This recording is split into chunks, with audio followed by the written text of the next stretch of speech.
Pojďme se na vděčnost dnes podívat trochu jinak. Ne jako na něco, co děláme jen občas, ale jako na drobný zvyk v našem běžném dni. Vděčnost nemusí být velká a ani dokonalá. Někdy stačí si všimnout, že dýcháme, že máme kde být a že den plyne tak, jak má. Možná dnes nebude ani nic výjimečného. A právě to je v pořádku, protože i obyčejný den může být důvodem k poděkování. A tak zkusme si dnes během dne říct jednoduché: děkuji za tento okamžik. Bez tlaku, bez snahy něco změnit, jen si všimnout, že jsme tady.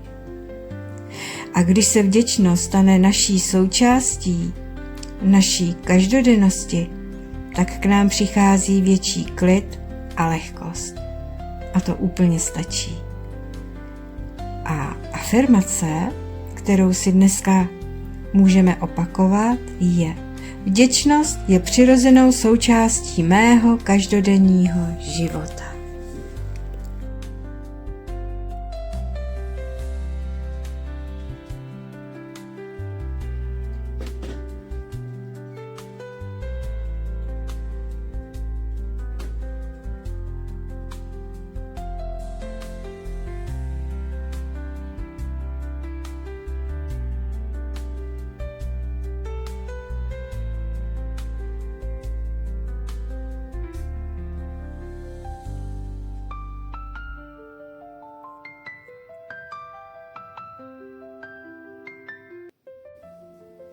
Tak a dneska vám chtěla bych ukázat náš nákup z Pepka. Tadyhle ta sada nástrojů na keramiku. Koukám, že mají nový obaly. Já už ho totiž mám koupený díl a nosím ho na keramiku a holkám se tam líbil. A tak ho chtěli taky a že až ho budou mít. V Actionu nás poprosili, aby jsme jim ho koupili. A koukám, že opravdu teďka ten obal je lepší, se jim bude líp udržovat, protože od ty hlíny má člověk špinavý ruce. A je to fakt super sada a jedna ta sada vychází na 199 korun. A pro holky k nám jsme si koupili tuhletu skládačku, když u nás budou, protože si takhle můžou skládat zvířátka, aby když u nás budou, tak aby jsme je měli čím zabavit. A měli tam i různé peksesa. Možná si to pekseso příště taky dokoupím, protože asi to dětské bude mnohem víc bavit, než to malinký. U toho moc dlouho nevydržej. A tady ta krabička stojí 59,90. Je tam 18 různých zvířátek. 18 motivů. Teďka teda nevím, jestli 18 motivů nebo 18 kartiček. Kartiček. Takže kartiček, tak těch obrázků asi bude méně.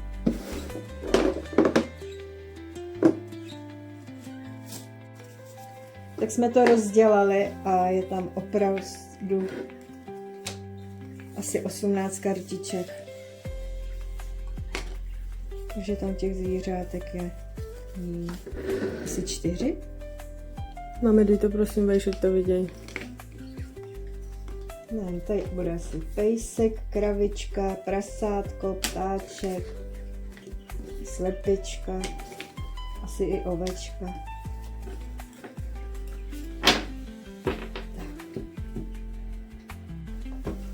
A tyhle ty hodiny už jsem vám jednou ukazovala, protože ty jsem si koupila taky, ještě jsem je teda neudělala, ale tyhle jsem koupila naší rozárce, protože ráda tvoří, tak ať má teďka ještě během ty zimy co dělat. Hodně času tráví doma. A tadyhle ta organza, ani nevím, kolik je dlouhá, jsem podívala. To nikde nevidím. Kávek je dlouhá.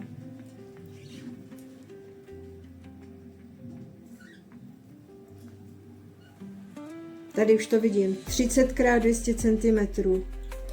Tak tyhle ty velikonoční organzy měly různé druhy, měly s kytičkama, ale mně se líbila tahleta s mrkvičkama. Když jsem je viděla, tak jsem měla v plánu, že chci uháčkovat na Velikonoce nějaké zajíčky a z toho bych jim mohla ušít sukínky. Třeba, nevím, to byl takový můj momentální nápad. Třeba z toho nakonec vznikne úplně něco jiného. A stojí 25 korun. Kolik?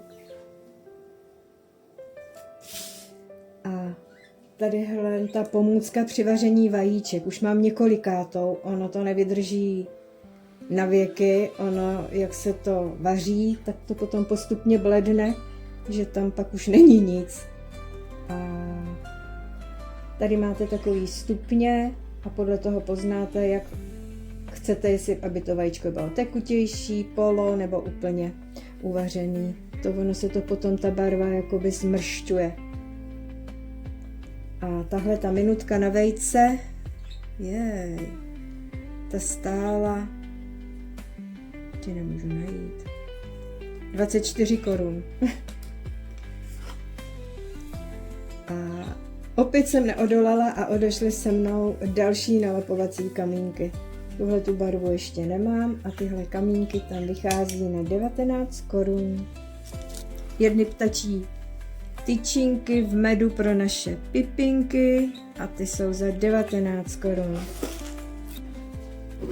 A tuhle tu pásku my máme doma hodně rádi, papírová, krásně to s ní drží, krásně se odloupává, je to taková krycí, většinou se používá na malování, ale my ji používáme skoro na všechno, kde potřebujeme něco přilepit. A krásně se odstraňuje a ta stojí 27 korun. A tady ty magnetky, které jsou udělané jako plátno a můžete je pomalovat, si minule koupila naše rozárka. Tam mě právě vyrobila takové krásné srdíčko, mám ho na ledničce. A jsou tam 2 srdíčka, 1 kolečko, 2 kostičky a tato sada vychází na 24 korun. Takhle nějak to je pak velké srdíčko jako do dlaně.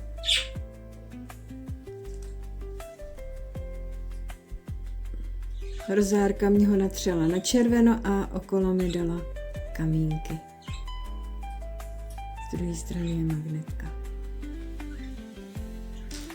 A takový krásný zamilovaný blok, jako, no, jak se tomu říká, no, taková záložka, je se srdíčkem, vevnitř se má linky ani, má linky, jo, tady to je vlastně vidět, má linky a ten máme taky pro rozárku, protože ráda si pořád něco píše, maluje. A tenhle ten bloček tam stojí 39,90, takže vlastně 40. A tahle ta deka, tu jsme tam kupovali a ta stála 139,90. Jestli měli ještě další barvy, ani nevíme. My, když už jsme tam byli, tak měli opravdu jenom asi poslední 2 nebo 3 tyhle ty růžový. Jsou na tom takové srdíčka. A krásné jarní prostírání. Měly nádherné barvy. Zelinkavý, žlutý, oranžový. A já jsem vzala žlutý. A jedno prostírání vychází na 25 korun. A pro naší Jasmínku si jsme koupili tuhletu vzdělávací tabulku. Ta je teda pro děti od 3 let, ale naší Jasmínce už za pár měsíců 3 roky budou. A teď měla narozeniny, svátek. A tak to dostane k svátku. Rozdělávat to právě, že teďka nechci. Tak tam snad je všechno to, co tam je ukázáno. Jo, a ta stáje takováhle, co se jak zarazila, stojí 199 korun a teď koukám, že tam jsou různý. Tady to je magnetická tabule, tady dokonce má i tušku a houbu. že tam asi může i malovat. Tady si může tvořit různý příběhy, tady asi zkoušet písmenka. No nevím, sama jsem zvědavá, co to všechno umí. A jenom tak jsme vlezli a koukli do Orionu. A tam mají teda krásných věcí, ale nic jsme si nekoupili, jenom jsem si tam koupila tohleto vykrajovátko takového neobvyklého, šišatýho, křivýho srdíčka. Bych chtěla udělat linecké srdíčka. A to vůbec nevím, že jsem si nevzala ani lístek kvůli jedné věci, ale... Buď to 18 nebo 28. Tak nějak, no. Mělo to na konci 8. To je všechno. A není to všechno, málem bych zapomněla na pastelky, z kterých tam mám opravdu velkou radost, je jich tam 48 kusů a měli různé motivy na tom, páva, já nevím, co tam bylo, ještě to už si nepamatuju, ale tam je takhle otevřu. A jsou krásný neonový. Vidíte? A opravdu, jak se plnějí nejvíc přání, který jen tak někam vyšlete a nedáváte tomu jinak pozornost, protože já jsem koupila asi 2 roky, už to je, Klárce krásný neonový pastelky a my je nemůžeme vůbec najít. Vůbec nevíme, kam zmizely. A já jsem si na ně vzpomněla a říkala jsem si, že by bylo tak fajn, aby jsme je prostě objevili, nebo abych někde na nějaký zas narazila a neuběhl ani týden. A najednou prostě nová nabídka v Pepku pastelek neonových. Tak jsem ty zvířátka postavila. Je jich tam 6.